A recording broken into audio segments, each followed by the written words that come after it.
ਤੈਂ ਤੁਮ ਰਾਖਣ ਹਾਰੇ। ਪਾਵਕ ਸਾਗਰ ਅਥਾਹ ਲਹਿਰ ਮੈਂ, ਤਾਰੋ ਤਾਰਨ ਹਾਰੇ। ਮਾਧੋ ਤੂੰ ਠਾਕੁਰ ਸਿਰ ਮੋਰਾ,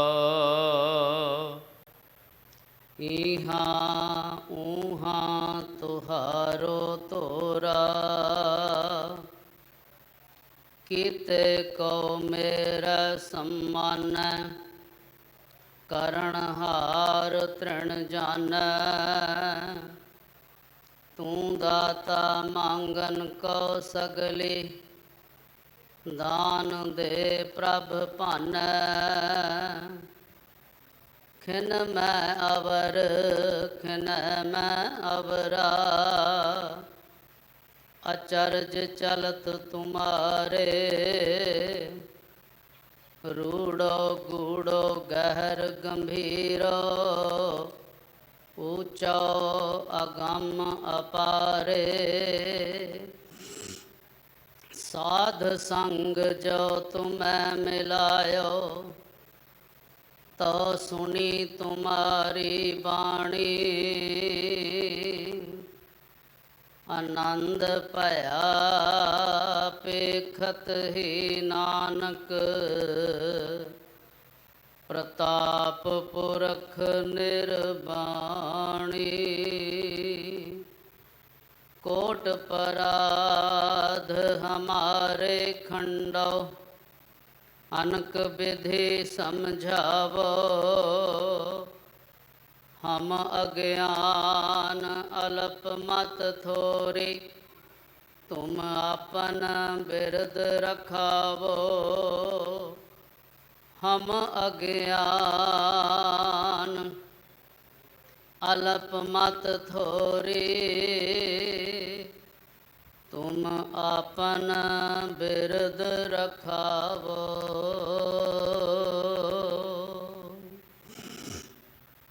ਨੌਵੇਂ ਪਾਤਸ਼ਾਹ। ਹਿੰਦ ਦੀ ਚਾਦਰ ਤਿਲਕ ਜੰਜੂ ਕੇ ਰਾਖੇ, ਧਰਮ ਤੁਜਾ ਧਰਮ ਰੱਖਿਅਕ।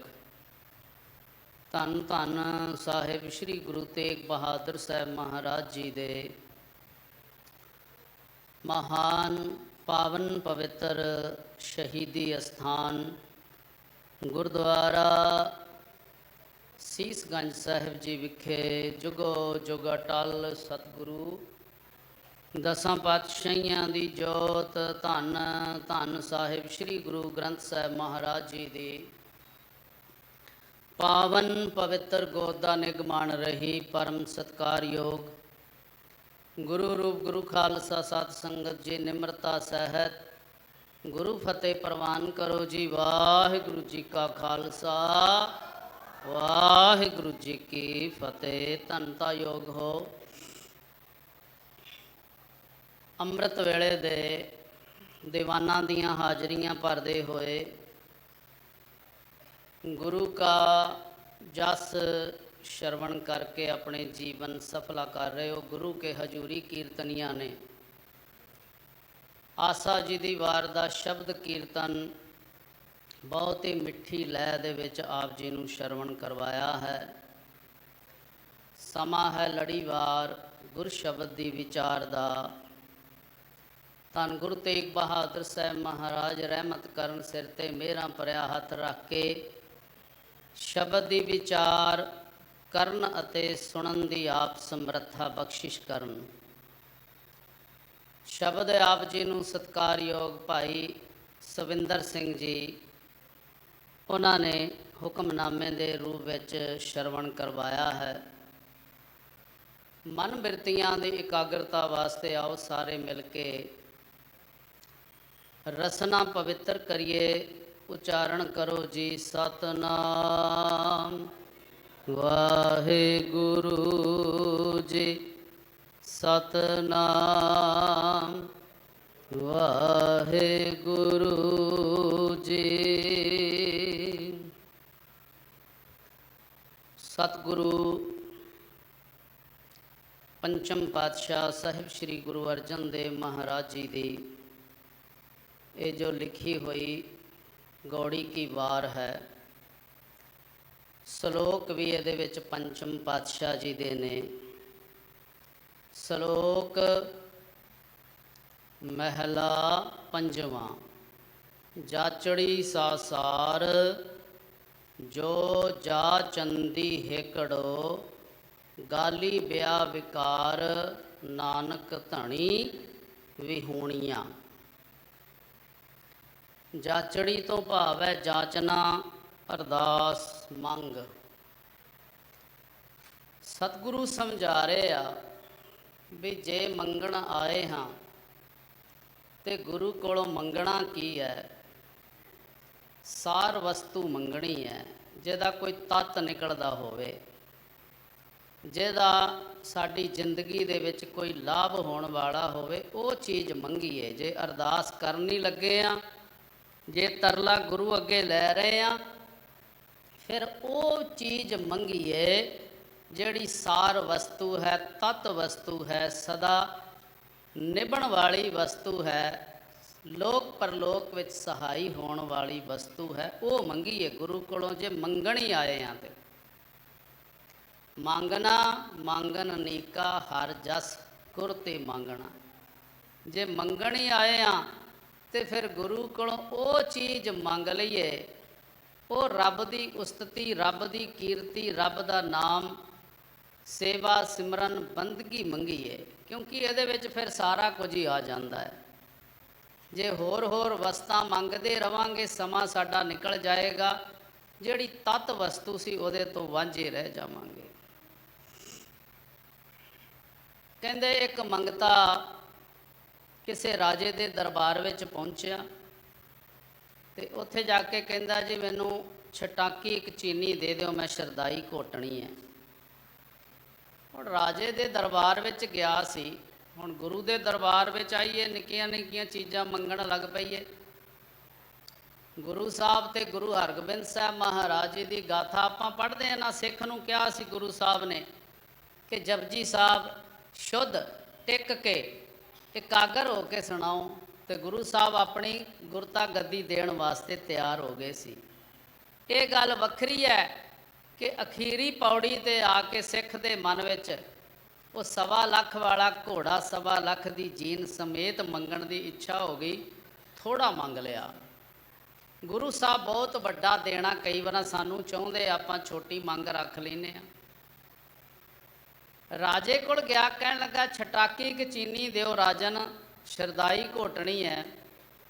राजे ने अपने नौकरां नूं कहा, ये राजे दे दरबार विच आया नूं 1 बोरी चीनी दी दे दिओ। 100 किलो की बोरी हुंदी सी पहलां, अजकल घट कर दी है। वो कहन लगा मैं बोरी थले आके मरना, मैनूं ते छटाकी क चाहीदी है, बस जिन्नी क मेरी लोड़ है। हुण सतगुर कहंदे लोड़ तो वध भी जिहड़ा मंगना है ना, वो भी बहुत ही बड़ा दुखदाई हो जाता है।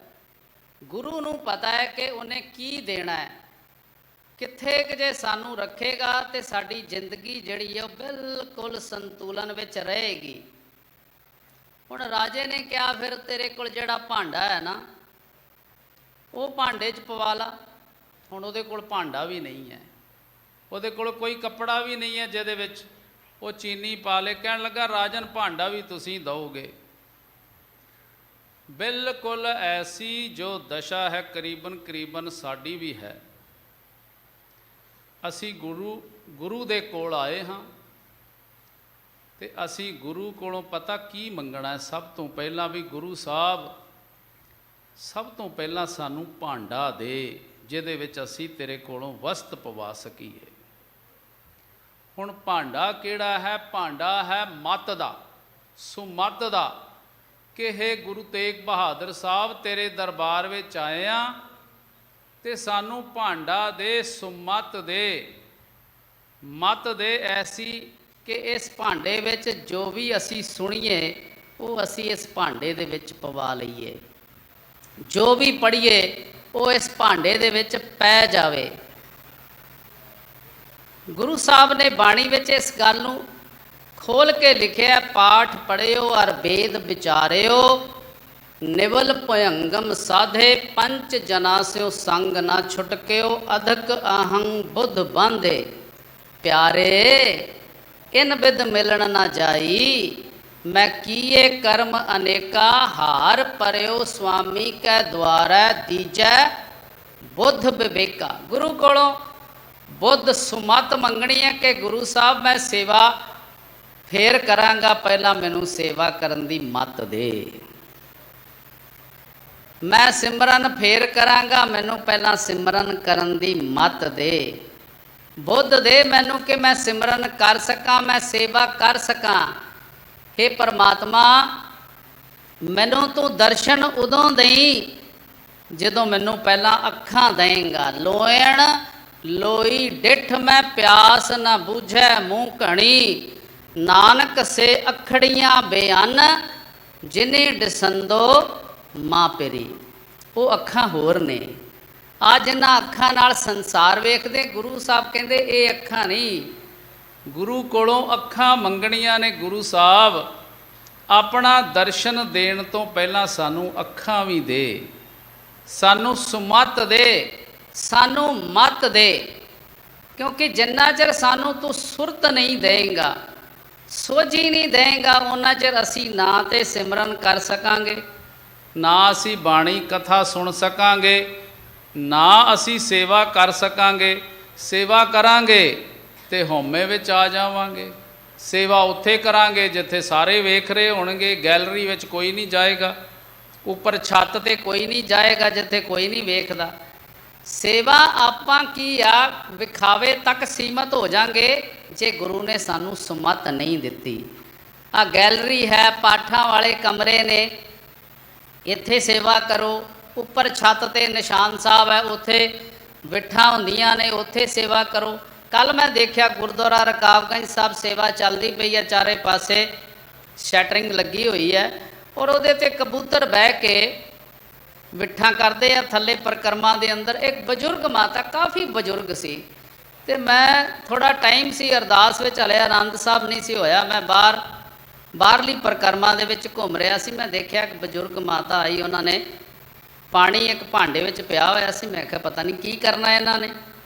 उन्होंने वो भांडा लिया, जिथे जिथे बिठा सी उत्थे उत्थे थोड़ा थोड़ा थोड़ा थोड़ा पानी रोड़ दे के ताकि गिलियां हो के आराम नाल उतर जान। कोई उस पासे ध्यान नहीं कर रहा सी। बहुत ज़्यादा वड्डी उम्र दे सी, वडेरी उम्र दे सी माता जी। और मेरे वेखद्यां वेखद्यां उन्होंने सारियां बिठा साफ कर दित्तियां। गुरु साहब कोलों सब तो पहलां ते असी मत मंगनी है, सुमत मंगनी है, अकल मंगनी है, सोझी मंगनी है कि गुरु साहब सानू सोझी दिओ, तैसी मत दीजै जिहदे नाल इहो जी मत दे परमात्मा के तेरा नाम हिरदे विच टिक जावे। सानू सेवा करन दी, बाणी पढ़न दी, कीर्तन सुनन दी, कथा सुनन दी, नितनेम करन दी, सेवा करन दी सानू जाच आ जावे। असी तेरे दिते हुए मार्ग ते चल सकीए, ये सानू सोझी दे। सब तो पहला तो असी यही अरदास करनी। अज जो शब्द है ना, पंचम पातशाह जी समझा रहे ने कि मंगना की है गुरु कोलों। असी गुरु दे कोल बैठे हुन्ने आ ते होर कुछ ही मंगी जाने आ, जो सानू नहीं भी चाहिदा वो चीज़ां मंगी जाने आ। गुरु नू अपने आप पता है, जे उन्हें पैदा किया है तो जो बच्चे सा उदों दुध भी दिता है, जवान होया तो सारे धन पदार्थ दिते आ, बच्चे दिते आ, बुढ़े होया तो बच्चे जवान होया, साड़ी सेवा वास्ते उन्हें दिते आ। परमात्मा नू गुरु नू ते सारा कुछ पता है। असी बहुती बार गुरु दे लागे बैठ के जो चीज़ असी गुरु कोलों मंगनी है वो चीज़ असी नहीं मंग पाउंदे, कुछ होर ही मंगण तुर पैने आ। सुरत नहीं मंग रहे, सोझी नहीं मंग रहे कि गुरु साहब सानू सोझी दे। सामत देओ दयाल प्रभ जित तुम्हें आराधा। हे परमात्मा, हे मेरे गुरु, मैनू ऐसी मत दे कि मैं तेरा सिमरन कर सकां। असल विच विखावे विच नहीं, केवल विखावे वाला सिमरन नहीं, केवल भेख ना बनावा संत वाला, अंदर बनावा संत वाला। केवल पहरावे करके संत ना बना, ਪਹਿਰਾਵਾ ਚਾਹੇ ਮੇਰਾ ਸਾਦਾ ਹੋਏ, ਪਹਿਰਾਵਾ ਮੇਰਾ ਚਾਹੇ ਕਿਸ ਤਰ੍ਹਾਂ ਦਾ ਵੀ ਹੋਵੇ, ਪਰ ਮੇਰਾ ਅੰਦਰ ਜਿਹੜਾ ਹੈ ਉਹ ਟਿਕਿਆ ਹੋਇਆ ਹੋਵੇ। ਉਹ ਟਿਕੇਗਾ ਤਾਂ ਜਦੋਂ ਅਸੀਂ ਗੁਰੂ ਦੇ ਅੱਗੇ ਸਭ ਤੋਂ ਪਹਿਲਾਂ ਇਹੀ ਅਰਦਾਸ ਕਰਾਂਗੇ, ਜਾਚੜੀ ਸਾਸਾਰ ਜੋ ਜਾਚੰਦੀ ਹੇਕੜੋ।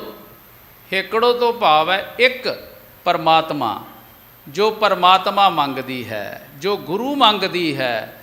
ਜਦੋਂ ਗੁਰੂ ਸਾਡੇ ਨਾਲ ਖਲੋਗੇ, ਜਦੋਂ ਪਰਮਾਤਮਾ ਸਾਡੇ ਨਾਲ ਖਲੋਗੇ, ਫਿਰ ਘਾਟਾ ਕਿਹੜੀ ਗੱਲ ਦਾ ਰਹਿਣਾ? ਘਾਟਾ ਉਦੋਂ ਤੱਕ ਹੈ ਜਦੋਂ ਤੱਕ ਅਸੀਂ ਗੁਰੂ ਨਹੀਂ ਮੰਗਿਆ, ਪਰਮਾਤਮਾ ਨਹੀਂ ਮੰਗਿਆ। ਹੋਰ ਵਸਤਾਂ ਅਸੀਂ ਮੰਗਦੇ ਰਹੇ ਪਰ ਪਰਮਾਤਮਾ ਨੂੰ ਨਹੀਂ ਮੰਗਿਆ, ਪਰਮਾਤਮਾ ਦੇ ਕੋਲ ਅਸੀਂ ਨਹੀਂ ਬੈਠੇ। ਇੱਕ ਹੀ ਘਰ ਵਿੱਚ ਪਰਮਾਤਮਾ ਤੇ ਆਤਮਾ ਰਹਿੰਦੀ ਹੈ, ਪਰ ਦੋਨੋਂ ਇੱਕ ਦੂਸਰੇ ਨਾਲ ਗੱਲਾਂ ਨਹੀਂ ਕਰਦੇ। ਏਕਾ ਸੰਗਤ ਇਕਤ ਗ੍ਰਹਿ ਬਸਤੇ, ਮਿਲ ਬਾਤ ਨਾ ਕਰਤੇ ਭਾਈ। ਇੱਕ ਹੀ ਘਰ ਵਿੱਚ ਆਤਮਾ ਤੇ ਪਰਮਾਤਮਾ ਇਸ ਘਰ ਹਿਰਦੇ ਵਿੱਚ ਰਹਿੰਦਾ ਹੈ, ਪਰ ਦੋਨਾਂ ਦੀਆਂ ਗੱਲਾਂ ਨਹੀਂ ਹੋ ਰਹੀਆਂ ਆਪਸ ਵਿੱਚ, ਇੱਕ ਦੂਸਰੇ ਨਾਲ ਗੱਲਾਂ ਨਹੀਂ ਹੋ ਰਹੀਆਂ। ਏਕਾ ਸੰਗਤ ਇਕਤ ਗ੍ਰਹਿ ਬਸਤੇ, ਮਿਲ ਬਾਤ ਨਾ ਕਰਤੇ ਭਾਈ। ਏਕ ਬਸਤ ਬਿਨ ਪੰਚ ਦੋਹੇਲੇ, ਉਹ ਬਸਤ ਅਗੋਚਰ ਠਾਈ। ਇਹ ਪੰਜੇ ਗਿਆਨ ਇੰਦਰੇ ਜਿਹੜੇ ਨਾ, ਉਸ ਇੱਕ ਕੀਮਤੀ ਵਸਤੂ ਦੇ ਕਰਕੇ ਇਹ ਸਾਰੇ ਦੇ ਸਾਰੇ ਬੇਕਾਰ ਹੋਏ ਨੇ। ਪੰਜ ਗਿਆਨ ਇੰਦਰੇ ਸਾਡੇ ਜਿਹੜੇ ਸਾਨੂੰ ਰੱਬ ਵਾਲੇ ਪਾਸੇ ਤੋਰਨ ਲਈ ਸਾਨੂੰ ਸਹਾਇਤਾ ਕਰਦੇ ਨੇ। ਆ ਬੀਬੀ ਭੈਣ ਇੱਥੇ ਸੇਵਾ ਕਰ ਰਹੀ ਸੀ ਨਾ, ਆ ਹੱਥ, ਇਹ ਵੀ ਸਾਡੇ ਗਿਆਨ ਇੰਦਰੇ ਆ। ਹੱਥਾਂ ਨਾਲ ਸੇਵਾ ਕਰਨੀ, ਪੈਰਾਂ ਨਾਲ ਚੱਲ ਕੇ ਗੁਰੂ ਦਰਬਾਰ ਦੇ ਵਿੱਚ ਆਉਣਾ, ਜ਼ਬਾਨ ਨਾਲ ਗੁਰੂ ਦਾ ਨਾਮ ਜਪਣਾ, ਬਾਣੀ ਪੜ੍ਹਨੀ, ਅੱਖਾਂ ਨਾਲ ਗੁਰੂ ਦੇ ਦਰਸ਼ਨ ਕਰਨੇ, ਇਹ ਸਾਰੇ ਗਿਆਨ ਇੰਦਰੇ ਨੇ। ਸਤਿਗੁਰ ਕਹਿੰਦੇ ਪੰਜੇ ਦੇ ਪੰਜੇ ਵਿਅਰਥ ਨੇ, ਬੇਕਾਰ ਨੇ, ਜੇ ਗੁਰੂ ਦੀ ਕਿਰਪਾ ਨਹੀਂ ਹੋਈ। ਜਿਸ ਕਾ ਗ੍ਰਹਿ ਤਿਨ ਦੀਆ ਤਾਲਾ, ਕੁੰਜੀ ਗੁਰ ਸੌਂਪਾਈ। ਹੁਣ ਇਹ ਤਾਲਾ ਕਿਉਂ ਨਹੀਂ ਖੁੱਲ੍ਹ ਰਿਹਾ? ਗੁਰੂ ਦੇ ਵਿੱਚ ਤੇ ਸਾਡੇ ਵਿੱਚ, ਪਰਮਾਤਮਾ ਵਿੱਚ ਤੇ ਸਾਡੇ ਵਿੱਚ ਗੱਲਬਾਤ ਕਿਉਂ ਨਹੀਂ ਹੋ ਰਹੀ? ਇੱਕੇ ਹੀ ਜਗ੍ਹਾ ਤੇ ਆਪਾਂ ਬੈਠੇ ਆ, ਸੰਗਤ ਬੈਠੀ ਹੈ, ਸਾਰੇ ਇੱਕੇ ਥਾਂ ਤੇ ਬੈਠੇ ਆ, ਤੇ ਇੱਕ ਦੂਸਰੇ ਨਾਲ ਗੱਲ ਕਿਉਂ ਨਹੀਂ ਹੋ ਰਹੀ? ਪਰਮਾਤਮਾ ਵੀ ਉੱਥੇ ਹੀ ਹੈ, ਆਤਮਾ ਵੀ ਉੱਥੇ ਹੀ ਬੈਠਾ, ਗੱਲ ਕਿਉਂ ਨਹੀਂ ਹੋ ਰਹੀ? ਸਤਿਗੁਰ ਕਹਿੰਦੇ ਪਰਮਾਤਮਾ ਨੇ ਇਹ ਸਰੀਰ ਘਰ ਬਣਾਇਆ ਹੈ। ਜਿਸ ਕਾ ਗ੍ਰਹਿ ਤਿਨ ਦੀਆ ਤਾਲਾ, ਉਹਨੇ ਜੰਦਰਾ ਮਾਰਿਆ ਹੋਇਆ, ਮੋਹ ਮਾਇਆ ਦਾ ਜੰਦਰਾ ਇਹਨੂੰ ਮਾਰਿਆ। ਤੇ ਚਾਬੀ ਕਿੱਥੇ ਆ? ਚਾਬੀ ਗੁਰੂ ਕੋਲ ਹੈ, ਚਾਬੀ ਗੁਰੂ ਨੂੰ ਦੇ ਦਿੱਤੀ ਹੈ ਪਰਮਾਤਮਾ ਨੇ। ਤਾਲਾ ਹੁਣ ਖੁੱਲੇਗਾ ਕਿਵੇਂ? ਜਦੋਂ ਗੁਰੂ ਦਾ ਪੱਲਾ ਫੜ ਕੇ ਤੁਰਾਂਗੇ, ਜਦੋਂ ਗੁਰੂ ਵਾਲੇ ਬਣਾਂਗੇ, ਜਦੋਂ ਗੁਰੂ ਅੱਗੇ ਅਰਜ਼ੋਈ ਕਰਾਂਗੇ ਕਿ ਗੁਰੂ ਸਾਹਿਬ ਸਾਡਾ ਇਹ ਤਾਲਾ ਖੋਲ। ਅਸੀਂ ਇਕੱਠੇ ਹੀ ਬੈਠੇ ਆ, ਆਤਮਾ ਪਰਮਾਤਮਾ ਇੱਕੇ ਘਰ ਵਿੱਚ ਬੈਠੀ ਆ, ਇਸ ਘਰ ਹਿਰਦੇ ਦੇ ਅੰਦਰ, ਕਿਉਂਕਿ ਹਰ ਜਿਉ ਗੁਫਾ ਅੰਦਰ ਰੱਖ ਕੇ ਵਾਜਾ ਪਾਉਣ ਵਜਾਇਆ। ਇਹ ਸ਼ਰੀਰਾ ਮੇਰਿਆ ਹਰ ਤੁਮ ਮੈਂ ਜੋਤ ਰੱਖੀ, ਤਾਂ ਤੂੰ ਜਗ ਮੈਂ ਆਇਆ। ਪਰਮਾਤਮਾ ਨੇ ਜੋਤ ਅੰਦਰ ਟਿਕਾਈ ਆ ਸਰੀਰ ਦੇ ਅੰਦਰ, ਤਾਂ ਹੀ ਆਪਾਂ ਸੰਸਾਰ ਵਿੱਚ ਆਏ ਆ, ਜੀਵਤ ਹਾਂ। ਜੇ ਅੰਦਰੋਂ ਜੋਤ ਨਾ ਹੋਵੇ ਤੇ ਫਿਰ ਕੋਈ ਵੀ ਜੀਵ ਜੀਵਤ ਨਹੀਂ ਹੈ। ਜੀਵ ਤਾਂ ਹੀ ਹੈ ਜਦੋਂ ਤੱਕ ਉਹਦੇ ਅੰਦਰ ਜਿੰਦ ਹੈ, ਪਰਮਾਤਮਾ ਦਾ ਜੀਓ ਹੈ, ਪਰਮਾਤਮਾ ਦੀ ਜੋਤ ਅੰਦਰ ਟਿਕੀ ਹੋਈ ਹੈ।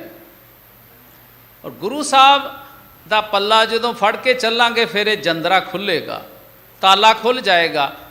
ਤੇ ਚਾਬੀ ਕਿਹੜੀ ਹੈ? ਗੁਰੂ ਦੇ ਸ਼ਬਦ ਦੀ। ਗੁਰੂ ਦੇ ਸ਼ਬਦ ਦੀ ਚਾਬੀ ਜਦੋਂ ਲੱਗੇਗੀ, ਇਹ ਤਾਲਾ ਜਿਹੜਾ ਹਉਮੈ ਦਾ ਤਾਲਾ, ਇਹ ਖੁੱਲ੍ਹ ਜਾਏਗਾ ਤੇ ਗੁਰੂ ਨਾਲ ਫਿਰ ਸਿੱਧੀਆਂ ਗੱਲਾਂ ਸਾਡੀਆਂ ਹੋਣਗੀਆਂ। ਗੁਰੂ ਨਾਲ ਗੱਲਾਂ ਕੀ ਨੇ? ਜਦੋਂ ਅਸੀਂ ਬਾਣੀ ਪੜ੍ਹਦੇ ਆ ਨਾ, ਟਿਕ ਕੇ ਜਦੋਂ ਸਹਿਜ ਪਾਠ ਕਰਦੇ ਆ ਨਾ, ਇਹ ਗੁਰੂ ਨਾਲ ਗੱਲਾਂ ਨੇ। ਕਈ ਵਾਰ ਆਪਾਂ ਦਰਸ਼ਨ, ਕਈ ਬਜ਼ੁਰਗ, ਜ਼ਿਆਦਾਤਰ ਮੈਂ ਬਜ਼ੁਰਗ ਹੀ ਦੇਖਿਆ ਹੈ, ਜਦੋਂ ਭਾਈ ਸਾਹਿਬ ਜੀ ਰੁਮਾਲਾ ਚੁੱਕਦੇ ਆ ਗੁਰੂ ਗ੍ਰੰਥ ਸਾਹਿਬ ਦਾ ਹੁਕਮ ਲੈਣ ਵਾਸਤੇ ਤੇ ਗੁਰੂ ਸਾਹਿਬ ਦੇ ਸਰੀਰ ਨੂੰ ਵੇਖਣ ਵਾਸਤੇ, ਕਿਉਂਕਿ ਅੱਜ ਪਹਿਲਾਂ ਗੁਰੂ ਸਾਹਿਬ ਦਾ ਸਰੀਰ ਪੰਜ ਭੂਤਕ ਸੀ, ਅੱਜ ਗੁਰੂ ਦਾ ਸਰੀਰ ਗ੍ਰੰਥ ਹੈ। ਗੁਰੂ ਦੇ ਸਰੀਰ ਨੂੰ ਵੇਖਣ ਵਾਸਤੇ ਆਪਾਂ ਜਦੋਂ ਭਾਈ ਸਾਹਿਬ ਰੁਮਾਲਾ ਚੁੱਕਦੇ, ਆਪਾਂ ਵੇਖਣ ਲੱਗ ਪੈਂਦੇ, ਸ਼ਾਇਦ ਇਸ ਵੇਖਣ ਨਾਲ ਗੱਲ ਬਣੇਗੀ। ਗੁਰੂ ਸਾਹਿਬ ਕਹਿੰਦੇ ਨਹੀਂ, ਇਸ ਤਰ੍ਹਾਂ ਵੇਖਣ ਨਾਲ ਗੱਲ ਨਹੀਂ ਬਣਨੀ। ਅਸਲ 'ਚ ਵੇਖਣਾ ਕੀ ਹੈ? ਗੁਰੂ ਨਾਲ ਗੱਲਬਾਤ ਕਰਨੀ ਕੀ ਹੈ? ਜਦੋਂ ਅਸੀਂ ਸਹਿਜ ਪਾਠ ਕਰਦੇ ਹਾਂ ਉਹ ਹੈ ਗੁਰੂ ਦੇ ਨਾਲ ਗੱਲਾਂ। ਫਿਰ ਜਦੋਂ ਗੁਰੂ ਨਾਲ ਸਿੱਧੀਆਂ ਗੱਲਾਂ ਸਾਡੀਆਂ ਹੁੰਦੀਆਂ, ਕੁਝ ਵੀ ਪੁੱਛ ਲਓ ਗੁਰੂ ਕੋਲੋਂ, ਅਰਦਾਸ ਕਰਕੇ ਹੁਕਮ ਲਓ, ਕਿਸੇ ਵੀ ਕੰਮ ਲਈ ਅਰਦਾਸ ਕਰੋ, ਗੁਰੂ ਕੋਲੋਂ ਪੁੱਛ ਲਓ। ਗੁਰੂ ਤੇ ਹਰ ਇੱਕ ਕੰਮ ਵਿੱਚ ਸਹਾਈ ਹੁੰਦਾ ਹੈ। ਗੁਰੂ ਤੇ ਕੋਈ ਵੀ ਕਰਮ ਕਰਨ ਲੱਗੋ, ਗੁਰੂ ਸਾਹਿਬ ਸਾਡਾ ਸਹਾਈ ਹੁੰਦਾ ਹੈ। ਜੇ ਮਾੜੇ ਪਾਸੇ ਤੁਰਨ ਲੱਗਾਂਗੇ ਤਾਂ ਵੀ ਗੁਰੂ ਸਾਹਿਬ ਰੋਕਦੇ ਆ, ਬਈ ਸਿੱਖਾ ਰੁਕ ਜਾ, ਬਿਲੰਬ ਨ ਬਿਲੰਬ ਧਰਮੰ ਬਿਲੰਬ ਪਾਪੰ। ਗੁਰੂ ਸਾਹਿਬ ਕਹਿੰਦੇ ਜੇ ਪਾਪ ਕਰਨ ਲੱਗਾ ਤੇ ਉਹਦੇ ਵਿੱਚ ਬਿਲੰਬ ਕਰ, ਦੇਰੀ ਕਰ। ਜੇ ਧਰਮ ਕਰਨ ਲੱਗਾ, ਭਾਈ ਸਾਹਿਬ ਨੇ ਅਨਾਊਂਸਮੈਂਟ ਕੀਤੀ ਹੈ ਕਿ ਕਿਹੜਾ ਕਿਹੜਾ ਸਮਾਨ ਚਾਹੀਦਾ ਸੰਗਤਾਂ ਵਾਸਤੇ, ਸੇਵਾ ਚੱਲ ਰਹੀ ਹੈ। ਗੁਰੂ ਸਾਹਿਬ ਕਹਿੰਦੇ ਜੇ ਸੇਵਾ ਵਿੱਚ ਹਿੱਸਾ ਪਾਉਣਾ ਤੇ ਸੋਚਿਓ ਨਾ, ਨ ਬਿਲੰਬ ਧਰਮੰ ਬਿਲੰਬ ਪਾਪੰ। ਧਰਮ ਕਰਨ ਲੱਗਿਆਂ ਜਰਾ ਵੀ ਬਿਲੰਬ, ਜਰਾ ਵੀ ਦੇਰੀ ਨਾ ਕਰਿਓ। ਜੇ ਕੋਈ ਗਲਤ ਕੰਮ ਕਰਨ ਲੱਗੇ ਹੋ, ਕੋਈ ਪਾਪ ਕਰਮ ਕਰਨ ਲੱਗੇ ਹੋ, ਤੇ ਫਿਰ ਥੋੜਾ ਸੋਚ ਲਿਓ, ਰੁਕ ਜਾਇਓ, ਦੇਰ ਕਰਿਓ। ਉਹਦੇ ਵਿੱਚ ਹੋ ਸਕਦਾ ਤੁਸੀਂ ਉਹ ਪਾਪ ਕਰਮ ਕਰਨ ਤੋਂ ਬਚ ਜਾਓ। ਮਾੜਾ ਕਰਮ ਕਰਨ ਲੱਗਿਆ ਗੁਰੂ ਸਾਹਿਬ ਕਹਿੰਦੇ 100 ਵਾਰੀ ਸੋਚੋ, ਬਾਰ-ਬਾਰ ਸੋਚੋ। ਔਰ ਗੁਰੂ ਸਾਹਿਬ ਚੇਤਾ ਵੀ ਕਰਾਉਂਦੇ, ਅੰਦਰਲਾ ਮਨ ਕਹਿੰਦਾ ਵੀ ਆ ਵੀ ਤੂੰ ਮਨਾ ਗਲਤ ਕੰਮ ਕਰਨ ਲੱਗਾ, ਪਰ ਬੰਦਾ ਆਪਣੇ ਮਨ ਦਾ ਇਤਨਾ ਗੁਲਾਮ ਹੈ ਕਿ ਮਨ ਉਹਦੇ ਉੱਤੇ ਹਾਵੀ ਹੋ ਜਾਂਦਾ ਹੈ ਤੇ ਉਹਦੇ ਕੋਲੋਂ ਕਰਵਾ ਕੇ ਹੀ ਛੱਡਦਾ ਹੈ। ਸਰੀਰ ਕੋਲੋਂ ਸਾਰੇ ਕੰਮ, ਹੱਥਾਂ ਪੈਰਾਂ ਕੋਲੋਂ, ਅੱਖਾਂ ਕੋਲੋਂ ਕਰਵਾ ਦਿੰਦਾ ਹੈ। ਪਰ ਗੁਰੂ ਸਾਹਿਬ ਕਹਿੰਦੇ ਸੋਚੋ ਬਾਰ-ਬਾਰ। ਜਦੋਂ ਬਾਣੀ ਪੜਾਂਗੇ ਤੇ ਸਾਨੂੰ ਸਮਝ ਆਏਗੀ। ਸਭ ਤੋਂ ਵੱਡੀ ਗੱਲ ਹੈ ਕਿ ਅਸੀਂ ਬਾਣੇ ਨਾਲ ਜੁੜਨਾ। ਪਹਿਲਾਂ ਵੀ 1-2 ਵਾਰੀ ਜ਼ਿਕਰ ਕੀਤਾ ਹੈ ਇਸੇ ਹੀ ਪਾਵਨ ਸਟੇਜ ਤੋਂ ਕਿ ਇਸਲਾਮ ਧਰਮ ਦੇ ਅੰਦਰ ਹਰ ਇੱਕ ਬੱਚੇ ਬੱਚੀ ਨੂੰ ਕੁਰਾਨ ਸ਼ਰੀਫ ਦਾ ਵਧੀਆ ਪਾਠੀ ਬਣਾਇਆ ਜਾਂਦਾ ਹੈ। ਉਹਨੂੰ ਕਾਰੀ ਕਹਿੰਦੇ ਹੋ ਕਿ ਜਦੋਂ ਤੁਹਾਡੇ ਬੱਚੇ ਤੇ ਬੱਚੀਆਂ ਗੁਰੂ ਗ੍ਰੰਥ ਸਾਹਿਬ ਦੇ ਵਧੀਆ ਪਾਠੀ ਹੋਣਗੇ, ਸ਼ੁੱਧ ਬਾਣੀ ਪੜ੍ਹਨਗੇ, ਤਾਂ ਹੀ ਤੇ ਸਾਨੂੰ ਸਮਝ ਆਏਗੀ ਵੀ ਗੁਰੂ ਗ੍ਰੰਥ ਸਾਹਿਬ ਕਹਿ ਕੀ ਰਹੇ ਆ। ਇਹਦਾ ਮਤਲਬ ਇਹ ਨਹੀਂ ਵੀ ਅਸੀਂ ਆਪਣੇ ਬੱਚਿਆਂ ਨੂੰ ਕੋਈ ਇਸ ਕੰਮ 'ਚ ਹੀ ਪਾਉਣਾ ਹੈ ਵੀ ਉਹਨਾਂ ਨੂੰ ਪਾਠੀ ਸਿੰਘ ਜਾਂ ਗ੍ਰੰਥੀ ਸਿੰਘ ਜਾਂ ਕਥਾਵਾਚਕ ਬਣਾਉਣਾ। ਨਹੀਂ, ਹਰ ਇੱਕ ਸਿੱਖ ਬੱਚਾ ਬੱਚੀ, ਚਾਹੇ ਉਹਦਾ ਕਾਰੋਬਾਰ ਕੁਛ ਵੀ ਹੋਵੇ, ਉਹਨੇ ਰੋਜ਼ਾਨਾ ਸਹਿਜ ਪਾਠ ਕਰਨਾ ਹੈ। ਤੇ ਸਹਿਜ ਪਾਠ ਜੇ ਸਿੱਖੇਗਾ, ਪਹਿਲਾਂ ਸੰਥਿਆ ਲਏਗਾ, ਭਾਵੇਂ ਇੱਕ ਅੰਗ ਕਿਸੇ ਵੀ ਭਾਈ ਸਾਹਿਬ ਕੋਲ ਆ ਜਾਓ, ਗ੍ਰੰਥੀ ਸਿੰਘ ਕੋਲ, ਕੋਈ ਮਨਾ ਨਹੀਂ ਕਰਦਾ। ਆਓ ਤੇ ਸਹੀ ਇੱਕ ਵਾਰੀ, ਜਿਹੜਾ ਵੀ ਤੁਹਾਨੂੰ ਲੱਗਦਾ ਹੈ ਕਿ ਇਹ ਸਿੰਘ ਵਧੀਆ ਸਿਖਾਏਗਾ, ਉਹਦੇ ਕੋਲ ਆ ਜਾਓ, ਸਮਾਂ ਕੱਢ ਲਓ, 10 ਮਿੰਟ 15 ਮਿੰਟ ਰੋਜ਼ ਇੱਕ ਅੰਗ ਰੋਜ਼ ਪੜ੍ਹਨਾ ਸਿੱਖੋ, ਸਮਾਂ ਕੱਢੋ। ਬਹੁਤ ਜ਼ਰੂਰੀ ਹੈ, ਬੜਾ ਲਾਜ਼ਮੀ ਹਰ ਇੱਕ ਸਿੱਖ ਬੱਚੇ ਵਾਸਤੇ। ਪਹਿਲਾਂ ਅੱਜ ਤੋਂ 15-20 ਸਾਲ ਪਿੱਛੇ ਜਾਈਏ, ਬਹੁਤ ਸਾਰੇ ਬੱਚੇ ਬੱਚੀਆਂ ਸਾਡੇ ਕੋਲ ਆਉਂਦੇ ਸੀ। ਉਹਨਾਂ ਕਹਿਣਾ ਭਾਈ ਸਾਹਿਬ ਜੀ ਗੁਰੂ ਦੇ ਚਰਨੀ ਲੱਗਣਾ ਹੈ, ਅਰਦਾਸ ਕਰਕੇ ਉਹਨਾਂ ਨੂੰ ਜਪਜੀ ਸਾਹਿਬ ਸ਼ੁਰੂ ਕਰਵਾਈਦਾ ਸੀ। ਬੜੇ ਸਾਲ ਹੋ ਗਏ, ਮੈਨੂੰ ਤਾਂ ਲੱਗਦਾ 20 ਸਾਲ ਹੋ ਗਏ। 20 ਸਾਲ ਤੋਂ ਮੇਰੇ ਕੋਲ ਅੱਜ ਤੱਕ ਕੋਈ ਨਹੀਂ ਆਇਆ ਜਿਹਨੇ ਆ ਕੇ ਕਿਹਾ ਵੀ ਭਾਈ ਸਾਹਿਬ ਮੈਂ ਚਰਨੀ ਲੱਗਣਾ ਹੈ, ਮੈਨੂੰ ਗੁਰੂ ਗ੍ਰੰਥ ਸਾਹਿਬ ਦੀ ਸੰਥਿਆ ਆਰੰਭ ਕਰਾਓ। ਕੋਈ ਨਹੀਂ ਆ ਰਿਹਾ, ਕਿਉਂਕਿ ਸਾਡੇ ਕੋਲ ਬਾਹਰ ਦੇ ਝਮੇਲੇ ਇੰਨੇ ਜ਼ਿਆਦਾ ਹੋ ਗਏ ਨੇ, ਸਾਡੀਆਂ ਪੜ੍ਹਾਈਆਂ ਬੱਚਿਆਂ ਦੀਆਂ ਇੰਨੀਆਂ ਜ਼ਿਆਦਾ ਹੋ ਗਈਆਂ ਨੇ। ਜੇ ਕੋਈ ਟਾਈਮ ਬਚਦਾ ਹੈ ਤੇ ਬਾਕੀ ਫਿਰ ਫੋਨ ਚਲਾਉਣ ਦੇ ਵਿੱਚ, ਸਾਰਾ ਸਮਾਂ ਜਿਹੜਾ ਉਹ ਫੋਨ ਚਲਾਉਣ ਦੇ ਵਿੱਚ ਲੰਘ ਜਾਂਦਾ ਹੈ। ਗੁਰੂ ਗ੍ਰੰਥ ਸਾਹਿਬ ਦੀ ਸੰਥਿਆ ਕਿਹੜੇ ਵੇਲੇ ਲੈਣੀ ਹੈ, ਕਿਹੜੇ ਵੇਲੇ ਧਰਮ ਵਾਲੇ ਪਾਸੇ ਤੁਰਨਾ ਹੈ, ਨਹੀਂ ਪਤਾ ਲੱਗ ਰਿਹਾ। ਕਿਉਂਕਿ ਅੱਜ ਕੱਲ੍ਹ ਬਹਾਨਾ ਆ ਗਿਆ ਵੀ ਨੈੱਟ ਦੇ ਉੱਤੇ ਵੀ ਕਲਾਸਾਂ ਲੱਗ ਰਹੀਆਂ ਨੇ। ਉਹ ਪੜ੍ਹਾਈ ਦੇ ਬਹਾਨੇ ਨਾਲ ਬੱਚੇ ਪਤਾ ਨਹੀਂ ਕਿਹੜੀ ਐਪ ਖੋਲ੍ਹ ਕੇ ਬਹਿ ਜਾਂਦੇ ਆ, ਜਿਹਦੇ ਨਾਲ ਸਵਾਏ ਦਿਮਾਗ ਦੇ ਅੰਦਰ ਫਤੂਲ ਭਰਨ ਤੋਂ ਇਲਾਵਾ ਕੁਝ ਵੀ ਨਹੀਂ ਆਉਂਦਾ। ਇਸ ਚੀਜ਼ ਦਾ ਵੀ ਆਪਾਂ ਕੰਟਰੋਲ ਕਰੀਏ। ਬੱਚੇ ਜਿਹੜਾ ਫੋਨ ਚਲਾਉਂਦੇ, ਪਹਿਲੀ ਗੱਲ ਤੇ ਛੇਤੀ ਕੀਤਿਆਂ ਬੱਚੇ ਨੂੰ ਫੋਨ ਦਿਓ ਹੀ ਨਾ, ਤੇ ਜਿਨ੍ਹਾਂ ਨੇ ਗਲਤੀ ਕਰ ਲਈ ਆ ਉਹ ਧਿਆਨ ਰੱਖੋ, ਕਿਉਂਕਿ ਇਹ ਬੜਾ ਜ਼ਰੂਰੀ ਹੈ। ਅੱਜ ਇਸ ਚੀਜ਼ ਨੂੰ ਸੰਭਾਲਣਾ, ਬੱਚਿਆਂ ਨੂੰ ਸੰਭਾਲਣਾ ਬੜਾ ਜ਼ਰੂਰੀ ਹੈ। ਬੱਚੇ ਸਾਡੇ ਅਗਰ ਬਚਪਨ ਤੋਂ ਹੀ ਗੁਰੂ ਵਾਲੇ ਪਾਸੇ ਤੁਰੇ ਰਹਿਣਗੇ ਤੇ ਫਿਰ ਸਾਨੂੰ ਬਹੁਤਾ ਪ੍ਰਚਾਰ ਨਹੀਂ ਕਰਨਾ ਪਏਗਾ ਵੀ ਕੇਸ ਕਤਲ ਨਾ ਕਰੋ, ਨਸ਼ੇ ਨਾ ਕਰੋ, ਭੈੜੇ ਪਾਸੇ ਨਾ ਤੁਰੋ। ਅੱਜ ਨਸ਼ਿਆਂ ਦਾ ਬੜਾ ਪ੍ਰਚਲਨ ਹੈ। ਕੱਲ੍ਹ ਸਾਡੇ ਦਿੱਲੀ ਸਿੱਖ ਗੁਰਦੁਆਰਾ ਪ੍ਰਬੰਧਕ ਕਮੇਟੀ ਦੇ ਪ੍ਰਧਾਨ ਸਾਹਿਬ, ਸਕੱਤਰ ਸਾਹਿਬ ਨੇ, ਜਿੰਨੇ ਵੀ ਹੈਡ ਗ੍ਰੰਥੀ ਸਾਹਿਬਾਨ ਨੇ, ਸਾਰਿਆਂ ਨੂੰ ਬੁਲਾ ਕੇ ਇੱਕ ਮੀਟਿੰਗ ਕੀਤੀ ਸੀ ਬਈ ਨਸ਼ੇ ਦਾ ਬੜਾ ਜ਼ਿਆਦਾ ਪ੍ਰਚਲਨ ਹੋ ਗਿਆ ਹੈ। ਹੋਰ ਤੇ ਹੋਰ ਸਾਡਾ ਸਟਾਫ ਜਿਹੜਾ ਇਹਦੇ ਵਿੱਚ ਵੀ ਬੜਾ ਪ੍ਰਚਲਨ ਹੋ ਗਿਆ ਹੈ, ਤੇ ਇਹਦੇ ਵਾਸਤੇ ਕੋਈ ਕਾਉਂਸਲਿੰਗ ਕੀਤੀ ਜਾਵੇ। ਔਰ ਹੱਥ ਜੋੜ ਕੇ ਬੇਨਤੀ ਹੈ ਵੀ ਇਹ ਦਰਬਾਰ ਤੇ ਉਹ ਨੇ ਜਿੱਥੇ ਆ ਕੇ ਪਾਪੀ ਤੋਂ ਪਾਪੀ, ਅਪਰਾਧੀ ਤੋਂ ਅਪਰਾਧੀ, ਭੈੜੇ ਤੋਂ ਭੈੜਾ, ਦੁਸ਼ਟ ਤੋਂ ਦੁਸ਼ਟ ਬੰਦਾ ਵੀ ਜਦੋਂ ਮੱਥਾ ਟੇਕ ਕੇ ਅਰਦਾਸ ਕਰਦਾ, ਗੁਰੂ ਸਾਹਿਬ ਉਹਦੇ ਵੀ ਗੁਨਾਹ ਮਾਫ ਕਰ ਦਿੰਦੇ ਆ।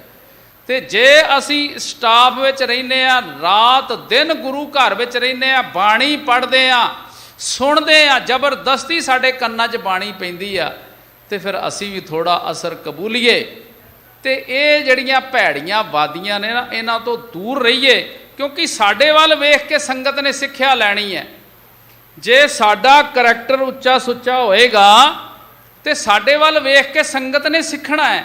ਤੇ ਜੇ ਅਸੀਂ ਵਿਕਾਰਾਂ ਦੀ ਖੱਡ ਵਿੱਚ ਡਿੱਗ ਗਏ ਤੇ ਫਿਰ ਸੰਗਤ ਸਾਡੇ ਕੋਲੋਂ ਕੀ ਸਿੱਖੇਗੀ। ਇਸ ਗੱਲ ਦਾ ਹੱਥ ਬੰਨ੍ਹ ਕੇ ਜਿੱਥੇ ਜਿੱਥੇ ਵੀ ਸਾਡਾ ਸਮੂਹ ਸਟਾਫ ਸੁਣਦਾ ਪਿਆ ਹੈ, ਸਮੂਹ ਸਟਾਫ ਦੇ ਚਰਨਾਂ ਵਿੱਚ ਬੇਨਤੀ ਹੈ ਵੀ ਜਿਹੜਾ ਭੁੱਲਾ ਭਟਕਿਆ ਸੀ ਉਹ ਵਾਪਸ ਆ ਜਾਓ।